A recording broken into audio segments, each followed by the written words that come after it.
A incorporação, ela está muito mais para um fenômeno. A diferença disso para uma mediunidade de incorporação é que no processo de desenvolvimento mediúnico a pessoa começa a achar que ela está ficando. Aí você acorda e. É verdade. Não, eu tava lá. Incorporação.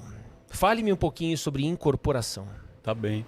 A incorporação, ela é uma tecnologia ancestral da alma. A incorporação é algo que a gente interpreta muito a partir da obra de Kardec, de Allan Kardec. A gente enquadra isso dentro de um formato mediunidade, acaba ficando numa caixinha. A obra de Allan Kardec, Hipólite Leão, Denizar Rivaio é de 1853. Então Kardec era um positivista, tem um olhar super ocidental, um olhar que a gente, colonial, com tudo o que envolve aquela época dele. Então, o contexto mediunidade e a palavra incorporação é pobre para explicar esse fenômeno. Até porque ele não é igual de uma pessoa para outra. Eu diria que a incorporação, ela está muito mais para um fenômeno xamânico, assim, sabe? De uma espiritualidade selvagem, de uma espiritualidade que atravessa a gente de uma forma visceral. Ela acontece em muitas tradições. Aqui no Brasil, a gente chama e pode até identificar como religiões mediúnicas. O espiritismo, a umbanda, o candomblé, o tambor de mina, a encantaria, a Jurema, o Terecô, são muitas tradições que recorrem à incorporação. Então, ela não pertence a nenhuma religião, ela é algo que faz parte do ser humano.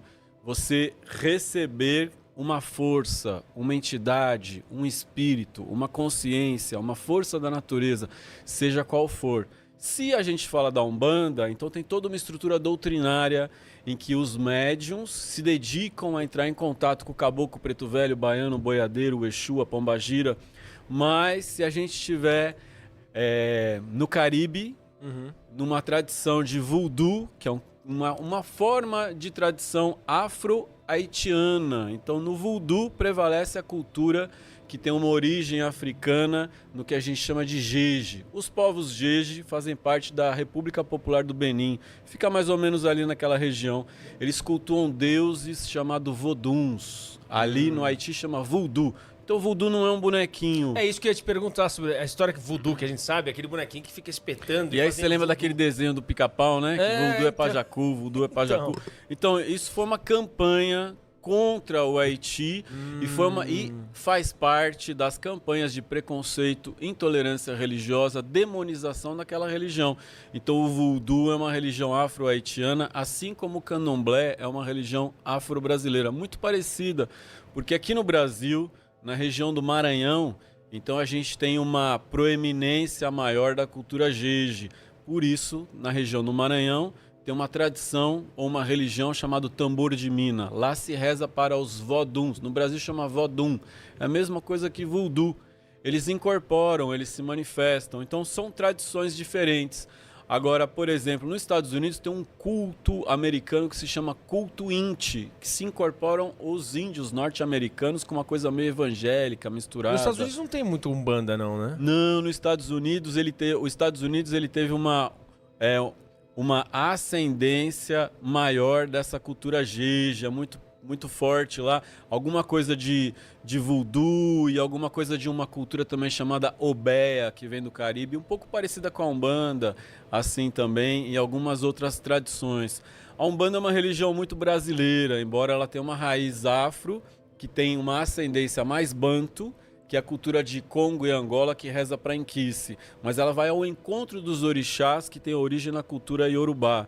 O fenômeno da incorporação, seja em qualquer tradição, é parecido, por exemplo, com fenômenos de transe xamânico, que a pessoa fica tomada de um animal de poder, alguma coisa assim. Em muitas tradições, até na tradição judaica, dentro de uma tradição de uma cabala hebraica mais africana, tem incorporação de entidades. Até dentro das tradições de magia negativa, na Europa, tem algumas tradições da própria Goétia, onde se incorporam os demônios. Então, a incorporação ela é algo maior do que qualquer tradição, porque ela é um fenômeno humano, de você transcender a você mesmo e ir ao encontro de alguma força que abre uma comunicação. Então você se torna um canal de comunicação. A palavra incorporação é interessante porque ela vai além de apenas uma comunicação.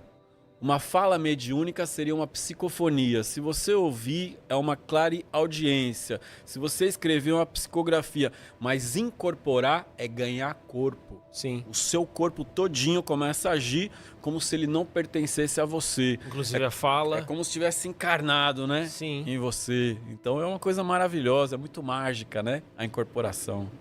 Eu pergunto isso porque realmente essa questão da incorporação especificamente é muito... Eu sou uma pessoa que ainda sou muito cético para muita coisa e sou muito de concreto, né, de entender. Minha esposa, aliás, ela está presente aqui, logo ela vai entrar para participar porque ela entende bastante, vivencia muito. Mas eu digo, o acreditar na incorporação, porque você não usa nada, a pessoa não se... É diferente de você vai tomar ayahuasca, que você toma um negocinho, ou um santo daime, ou o cara que usa droga, enfim. Dependendo do que for, desse transe, a incorporação não, ela é completamente diferente. É o que você acabou de explicar, eu entendi. Mas quem ainda não vivencia ou não sentiu, ainda é difícil acreditar como tão rapidamente, em tese, você consegue trazer... depende de uma concentração plena, depende de simplesmente ser um escolhido, só alguns. Quem pode incorporar, aonde pode incorporar, tem alguma restrição? É um aprendizado, a pessoa aprende a incorporar. Então, no processo do desenvolvimento mediúnico, ela demora para incorporar. E quase todo mundo é cético. Até a pessoa que está aprendendo a incorporar, ela duvida que isso está acontecendo com ela. No processo de desenvolvimento mediúnico, a pessoa começa a achar que ela está ficando louca. Tô me enganando. O que eu estou fazendo aqui? Por que eu inventei de vir nesse lugar aqui? Da onde que eu tirei a ideia que eu também incorporo e agora eu tô aqui fingindo. Eu tô fingindo para mim mesmo acreditar que eu tô fingindo aqui, tô fingindo para todo mundo, até que no meio desse trânsito, desse fenômeno, de repente a pessoa sente que tem algo a mais falando pela boca dela, olhando pelos olhos dela, uma palavra que não saiu de um lugar conhecido, uma palavra que sai de um lugar desconhecido. E na maioria das pessoas é muito sutil, a grande maioria dos médiuns são semiconscientes. Você falou de indutores, né, de expansores da consciência, como a ayahuasca, o peyote. Como em algumas tradições você tem diferentes expansores que alteram a consciência. A incorporação também é um transe, mas é um transe induzido pela música, pelo canto. E depois que a pessoa aprende a entrar nesse transe, então ele fica mais fácil. Quando você chega no terreiro de Umbanda ou em alguma outra tradição e toca lá que está chamando a entidade para incorporar e todo mundo incorpora rapidinho, essa turma toda está treinada. Entendi. Eles treinaram para chegar nesse nível. Entendi. Porque uma pessoa para tocar, ela incorporar e tá pronta para atender alguém, ela passou por um treinamento que a gente chama de desenvolvimento mediúnico. Ele pode levar alguns meses e pode levar alguns anos para a pessoa estar pronta para atender alguém e para ter maturidade para lidar com essa situação, né?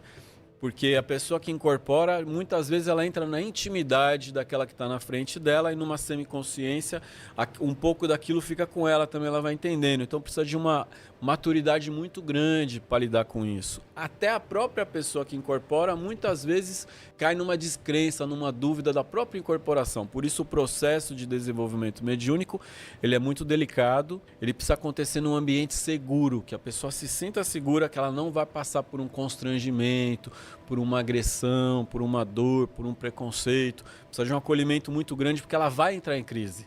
Certo. A pessoa vai passar inevitavelmente vai passar por uma crise. Raras pessoas chegam e incorporam pela primeira vez rapidamente sem ter passado por esse processo. Algumas pessoas são assim.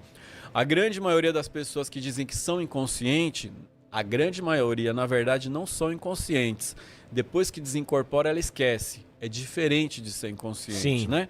Ser inconsciente é não participar. Sabe o que está acontecendo em volta, de certa maneira, o semi está incorporado, não é que não está naquele mundo, mas depois que passa aquilo, de fato, aquilo não... É igual à noite, você sonha, Certo. você está presente naquele sonho. Aí você acorda e... É Pô, verdade. Mas não, E eu no- tava lá, Sim. eu tava lá, mas você lembra algumas coisas. Sim. Por quê? Se você está incorporado, você está num estado alterado de consciência. Então não dá para dizer que você lembra de tudo, você estava em transe. Mas durante o transe, você tem a impressão que você está vendo tudo, que você sabe de tudo. Mas se você está incorporado e tem uma entidade incorporada em você, então essa entidade fala o que quer, olha para onde quer e faz o que quer, que não é a sua vontade. Se não é a sua vontade, então ela não está olhando para onde você quer olhar. Ela não está falando o que você quer falar. Logo, é impossível você ter essa impressão que você fez alguma coisa porque alguém está fazendo alguma coisa. No início do desenvolvimento mediúnico, é comum a pessoa ficar irradiada. Quando ela está irradiada, ela sente, o caboclo veio. E quando ele veio, eu fiz assim. Quando ele veio, essa pessoa está irradiada, ela não está ainda completamente incorporada. Quando ela passa desse período, né, é como uma ponte assim para o outro lado. Quando ela está incorporada, o verbo muda. Ela diz, quando o caboclo veio, ele fez tal coisa, Sim. porque a relação muda, essa relação. Então é um processo muito delicado, é um processo que passa pela descrença, principalmente da própria pessoa que incorpora. Porque ninguém quer enganar ninguém. Claro. Ninguém quer se enganar, ninguém quer Claro. enganar os outros. E esse ambiente de terreiro, esse ambiente de centro, de tenda de umbanda, é um ambiente muito familiar. Sim. Então, geralmente, a pessoa está lá com o marido, com a mulher, com os filhos. Ninguém quer enganar a própria família, ninguém quer se enganar. Mas todos nós passamos por crise de consciência, de verdade. Será que estou me enganando? Será que não estou? Até que a entidade que está em você, ela faz coisas muito encantadoras naquele ambiente. Aí você fala, nossa, isso está sendo especial na minha vida. A diferença entre uma patologia de uma pessoa que tem dupla personalidade, né? Porque eu posso ter uma dupla personalidade, a minha outra personalidade é um caboclo, a outra é o Exu, a outra é o preto velho. A diferença disso para uma mediunidade de incorporação é que essa patologia clínica, esse desvio, essa questão não dá um sentido para a vida. Entendi. E a mediunidade, quando incorporada dessas entidades, elas dão um sentido para a vida da pessoa que incorpora e dá sentido para a vida das outras pessoas. Logo, um líder espiritual de uma comunidade que está incorporado, ele é alguém que está dando um sentido para a vida de centenas, de milhares de pessoas. Então isso não é patológico, isso é um fenômeno espiritual, essa é a grande diferença.